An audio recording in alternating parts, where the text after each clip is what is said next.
hadirlah Mas Pram dengan Bang Dul, saya kasih lihat datanya. Nih, datanya Mas Pram 0,1 Mas. 0,1 ya. Bang Dul saat itu lebih baik dikit lah, 3,75% kalau nggak salah. Tapi RK ya jauh di atas gitu kan. Yang tertinggi tetap Anies dengan Ahok. Yang saya senang satu hal, Mas Pram pertama kali ngelihat data 0,1, kalimat dia itu adalah tok buang 0,1-nya. Kita mulai dari 0. Itu Mas Pram.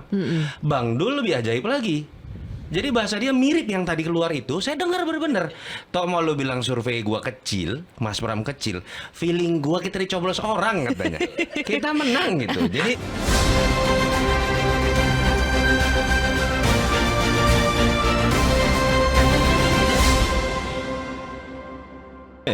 Oke, Mas Toto. iya. Mas Toto. Banyak yang bilang bahwa perannya Sidul ini Iya. di kemenangan Pramerano itu besar. Iya. Nah, kenapa sih faktor Sidul ini apa? Kenapa sampai harus seorang Rano Karno mendaftarkan namanya di pengadilan Sidul supaya bisa muncul di mana-mana itu? Pertama Besar, gini ya? Sylvia, 2 atau 3 hari setelah pendaftaran ada rapat perdana lah, informal di Warung Dul. Saat itu saya hadir tertutup di dalam. Saya itu punya data survei yang awalnya Bang Dul sama Mas Pram belum tahu. Karena survei itu sebenarnya saat itu dilakukan bulan Juli, pada saat PDI itu nggak bisa majuin siapa-siapa. Tapi sekedar PDI saat itu ada patungan lah beberapa DPRD. Saya juga kasih harga kos aja gitu kira-kira. Pengen tahu konstelasinya gimana. Saya selipin lah nama Mas Pram. Mas Pram waktu sempat disebut namanya, saya lupa oleh siapa, tapi kita juga mikirnya saat itu nggak mungkin mau seorang Pramono Anung maju di Gubernur DKI. Lalu kemudian muncullah keputusan MK, hadirlah Mas Pram dengan Bang Dul, saya kasih lihat datanya. Nih, datanya Mas Pram 0,1 Mas. 0,1 ya. Bang Dul saat itu lebih baik dikit lah, 3,75% kalau nggak salah. Tapi RK ya jauh di atas gitu kan. Yang tertinggi tetap Anies dengan Ahok. Yang saya senang satu hal, Mas Pram pertama kali ngelihat data 0,1, kalimat dia itu adalah tok buang 0,1-nya. Kita mulai dari 0. Itu Mas Pram. Bang Dul lebih ajaib lagi. Jadi bahasa dia mirip yang tadi keluar itu, saya dengar bener-bener. Tok mau lo bilang survei gua kecil, Mas Pram kecil, feeling gua kita dicoblos orang katanya. Kita menang gitu. Jadi Aku nggak tahu, itu benar-benar keluar. Konsisten kalimat ya, itu. konsisten kalimat itu sampai sekarang Konsisten. sampai sekarang. Ya, gitu. Nah jadi kalau ditanya, secara teoritis benar. Problem Mas Pram itu saya bilang waktu itu adalah waktu. Hanya katakanlah nggak nyampe 3 bulan. Tingkat pengenalan Zil, 13%. Yang tahu Mas Pram itu kan cuma orang-orang yang baca berita politik. Dia udah lama di panggung belakang. Nah, ada satu faktor pengungkit, namanya Sidul. Saya harus sebut Sidul nih. Iya. Karena Rano Karno aja mungkin si Sylvia nggak nonton nih. Nonton Bang Dul. generasi Dia mungkin 90-an. Rano Karno tahu, Yesi Gusman aja belum tuh tahu. Kita pernah bahas itu. Iya dia sih nggak nggak tahu. Jadi saya tuh ngelontarin Si itu Dul anak di saat sekelantan. rapat. Walaupun Bang Dul mungkin ada beberapa yang kasih ide itu juga ya. Saya ingat cablaknya Bang Dul langsung ngomong, ah lu gila, nama bapak emak gue diubah-ubah. Kira-kira begitu. Saya kasih contoh. Itu ide dari siapa tuh untuk Saya memberikan ide juga, tapi saya yakin Bang Dul juga mungkin ada. Gini. Daftarin ke Sebetulnya pengadilan? perjalanan aku di pemerintahan, maaf nih, waktu aku jadi gubernur Banten pun nggak pernah dipanggil Rano Karno, nggak pernah dipanggil Gub. Dul, Pak Dul. Itu emang udah melekat. Kadang-kadang juga kalau di kredit title Rano Dul Karno. Kalau kamu suka lihat di sinetronku kan ada Dulnya, cuman waktu dia ngomong, Bang ini kalau abang mau resmiin, gila nih Bang.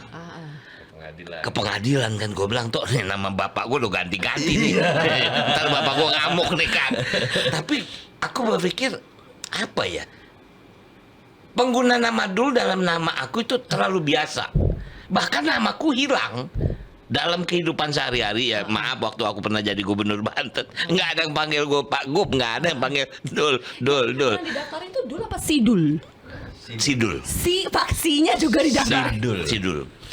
Jadi Rano Karno SIP dalam kurung Sidul. Iya. Jadi kombinasi Sylvia. Kemenangan ini kalau dilihat hanya dari karakteristik unggulan Bang Dul sama Mas Pram, Di satu sisi pendongkrak pertamanya adalah Mas Pram tingkat pengenalannya kecil sekali, tapi orang tahu Sidul. Bukan hanya sekedar loh, Sidul balik kampung. Sidul ingin benahin kampung halamannya. Jadi bener-bener Sidul. Mas Pram itu sempat loh ngalamin situasi awal-awal kampanye, turun ke titik. Pada saat dia nyampe, ibu-ibu malah ngomong, Sidulnya mana ya katanya. Tapi hebatnya Mas Pram, dia sadar memang posisi dia saat itu seperti itu. Jadi dia cuek aja, dia perkenalin diri. Ada ada MC yang nyebutin namanya. Mari kita sambut Mas Pras. Sampai ujung dia salah nama, coba bayangin. Saking nggak terkenalnya Mas Pram gitu ya. Tapi nah, Kasihan. buat Mas Pram, kehebatan dia tingkat kematangan. Dia nggak merasa diri dia besar, dia harus ikut nama Sidul dulu, dan dia harus lebih rajin belusukan. Dan tingkat kematangan dia untuk merangkul semua. Zero enemy itu saya baru pernah lihat seorang kandidat benar-benar zero enemy. Saya melihat misalnya dalam media monitoring, sosmed, memperkenalkan nama Mas Pram nggak gampang. Tapi menemukan orang Berita yang negatif. menyerang Mas Pram nggak ada juga gitu ternyata. Di sisi lain keunggulan dari Bang Dul adalah memang bertemunya titik nama besar Rano Karno, Dul, dan kemudian bertemu pada tempat yang memang sebagaimana mestinya. Jadi sorry Bang Dul, aku harus ngomong. Memang sepertinya lebih mudah buat Bang Dul mengenalkan dirinya dan ambil positioning di Jakarta dibanding di Banten sekaligus. Itu yang menurut saya memang ditambah di atasnya Zil, arah angin itu memang ke pasangan ini. Kenapa? Pasangan ini jangan lupa lahir dari keputusan MK yang arah anginnya dilihat positif. Sebaliknya Ridwan Kamil dengan Suswono itu lahir dari anti klimaks yang muncul karena keputusan MK, karena dianggap mereka bagian dari kong kali kong untuk kemudian entah melawan kota kosong atau kemudian melawan pasangan independen yang kemudian didorong-dorong. Jadi menurut saya kalau mau disimpulkan ya memang semesta mendukung. Ya. Kalau menang ngomongnya tuh enak. Enak. Ya kalau kalah tinggal bilang semesta nggak mendukung, sebenarnya gitu aja. Tapi kenapa Mas Toto, siapapun gubernurnya dari PDI Perjuangan, kemarin kan kita sempat dengar bahkan Mas Anies gitu kan, pasangannya itu tetap Dul. Iya. Kenapa tuh? Siapapun digonta-ganti cagupnya, tapi wagubnya tuh kayak sudah fix Dul sejak awal. Suka atau enggak memang karena faktor Dul tadi. Apa sebagai vote gators ya. PDI kan menyadari dia pasti dikeroyok. Dia nggak sanggup nih punya kekuatan untuk membangun koalisi besar. Sehingga mau tidak mau ketika berbicara mengenai kombinasi dua orang yang akan dipasangkan, harus ada sosok yang sudah dikenal. Harus ada sosok yang kemudian bisa jadi booster atau vote gators. Disitulah muncul nama Bang Dul. Tapi kalau balik lagi ya, kan banyak orang mengatakan kalau Anies menangnya jangan-jangan lebih mudah. Kalau Ahok kan kemudian walaupun belum tentu menang, tapi PDI Perjuangan menunjukkan karakter ideologisnya. Pramono Anung menurut saya ada di keduanya. Ketika dimajukan Pramono Anung, di satu sisi PDI tetap menunjukkan karakter ideologisnya, tidak sekontroversial kalau PDI memajukan Mas Anies misalnya. Tapi di sisi lain, ternyata juga Mas Pram punya kemampuan untuk merangkul lebih banyak segmen. Yang belum tentu Mas Anies atau Ahok ini bisa melakukan hal itu. Walaupun sisi terkenalnya lebih terkenal, sisi disukainya lebih disukai, tapi keduanya itu punya segmennya agak terbatas loh. Kan kalau Mas Anies sama Pak Ahok itu kan kalau nggak suka banget atau nggak suka banget. Nah Mas Pram itu suka banget juga nggak orang, tapi ternyata yang nggak suka kita agak sulit menemukan itu. Jadi lagi-lagi kombinasi itu yang menurut saya akhirnya membuat kampanye ini terasa mulus loh Bang Dul. Bisa dibilang panasnya tuh tapi mulus gitu. Terasa mulus kalau gitu menang. kan. Kalau nggak menang nggak mulus. Ya makanya baru mau datang sekarang enak sudah menang. Tapi jujur nih Bang Dul, Mas Toto, ketika nama Mas Pram yang muncul, sempat gak terbesit? Kenapa Pram? Ada keraguan itu Bang Dul aja gitu. yang cerita tuh. Ayo Bang, Ika udah menang. Jadi saya nggak apa-apa. Ini sebetulnya udah berkali-kali saya cerita di beberapa. Jadi pada waktu saya dipanggil oleh ibu dan perintah, ibu menyebut tentang Mas Pramono, kamu dampingi Pramono. Saya sendiri kaget. Bu, izin apa Mas Pram mau? Harus mau karena ini perintah. Tunggu, kagetnya karena Mas Pramnya mau atau enggak, atau karena nama Mas Pram yang muncul? yang nama Mas Pram muncul. Oke. Kan Ibu bilang ini saya bicara loh, saya udah bicara di mana-mana. Saya bicara sebagai ketua umum dan ini hak prerogatif saya. Kamu maju mendampingi Pramono menjadi wakil gubernur Jakarta. Kaget Bu, izin. Apa Mas Pram mau? Ya saya minta maaf, level beliau bukan pada gubernur. Dia menteri gitu loh. Harus mau. Udah, nanti malam kamu ketemu dia. Saya mikir jalan loh. Ini atas dasar apa Ibu memilih Mas Pramono Anung gitu. Saya minta maaf yang tadi dia ngomong. Memang kan kebetulan aku kan baru saja 3 bulan menjadi ketua DPP. Mempersiapkan pilkada se-Indonesia. Iya. Ya kan. Memang tuh 2 minggu sebelum saya dipanggil Ibu, terdengarlah makannya apa? Pokoknya wakil gubernurnya lu. Waduh, pusing dong. Jangan begitu, lu. Nah, kalau bahasa lu kan kita cuma punya 2 pilihan.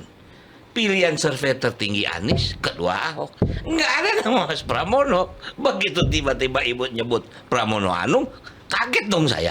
Loh, pertanyaan saya bukan dia nggak bisa. Apa mau gitu kan? Ya saya tahu level beliau ada di mana. Jadi waktu malam saya ketemu, Mas Pram, Bang, percaya nggak sama saya? Saya percaya Mas. Mas mau nggak maju? Ya kalau abang mau dukung saya maju. Saya mau. Cuman kalau ragu-ragu, saya mundur nih Mas jadi DPR nih Mas. Nah, udah kalau gitu kita bismillah. Yuk. Nah, jadi artinya memang saya sambil jalan sebetulnya memahami Mas. Saya minta maaf. Saya kenal Mas Pram, tapi kan jauh. Iya. Beliau senior banget kan di partai kan. Ya kalaupun ketemu cuman saya hello. Tapi begitu saya ketemu dia, tak gitu. Dia juga dia minta maaf, dia sangat mengakui keunggulan saya. Dan saya juga makanya waktu debat pertama saya bilang, kalau antara kita berdua mengatakan kita hebat, Pramono Anung jauh lebih hebat daripada kita, Kang. Saya ngomong begitu kan. Nah, artinya saya sangat paham kenapa Mas Pram. Nah, jadi ada 2 bahasa. Ibu tuh bilang begini, no, satu saat Jakarta akan pergi, I-nya akan pindah. Dia hanya menjadi Jakarta. Nah, kalau Jakarta tidak jadi ibu kota, Jakarta di mana? Nah, yang kedua bikin saya, artinya saya terus mundur duduk saya. Ibu nunjuk saya, kamu kan Betawi. Kalau Jakarta nggak ada, Betawi di mana? Wow, saya mungkin tidak asli Betawi, tapi kalau kamu bicara tentang Jakarta, darah saya ada di sini. Itu yang membuat saya, wow. Kenapa Ibu bicara begini ya? Saya tahu Ibu bicara tentang Indonesia Raya, tapi beliau begitu khawatir dengan tidak ibu kotanya Jakarta.